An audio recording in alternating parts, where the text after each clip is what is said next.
Alright, welcome to part 3 of the sum of the interior angle measures of triangles.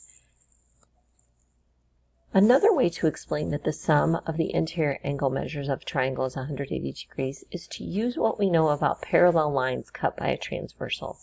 If you are unfamiliar with the angles that are formed by parallel lines cut by a transversal, you'll want to watch another video on that prior to this investigation, because we're making the assumption that you already know about angle relationships between parallel lines cut by a transversal. So in this figure, you can see we have lines M and N, and this designates that those are parallel lines. We also have points A and C on line N and point B on line M. And we've drawn a triangle between these parallel lines, and you can see the angles that are numbered 1, 2, 3, 4, and 5. Angles 1, 2, and 3 are the interior angles of the triangle, whereas 4 and 5 are outside the triangle. So what can you say about the measures of angle 4, angle 2, and angle 5? That's these three angles right here. Think about that. Explain your reasoning. And then, to further the investigation, you're going to think about which angles in this figure are congruent and explain why they're congruent. That should help you explain why the measure of angle 1, angle 2, and angle 3 is 180 degrees. So pause the video here, look at that relationship, investigate, and then proceed once you have your explanation. Alright, so we know that angle 4, 2, and 5 sum to 180 degrees, since this forms a straight angle.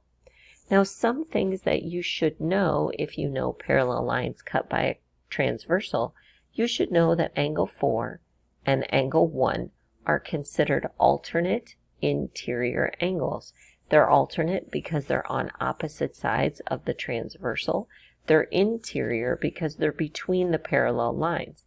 And we know through previous information that alternate interior angles are congruent or have the same measure. Notice that angle 5 and angle 3 are also alternate interior angles, so they must be congruent. So in this equation that I wrote earlier of angle 4 plus angle 2 plus angle 5 equals 180 degrees, since that forms a straight angle, I can replace angle 4 with angle 1, since I just said they were congruent, and angle 5 with angle 3, since I know they are congruent. So now I have angle 1 plus angle 2 plus angle 3, the measures of those angles, equals 180 degrees.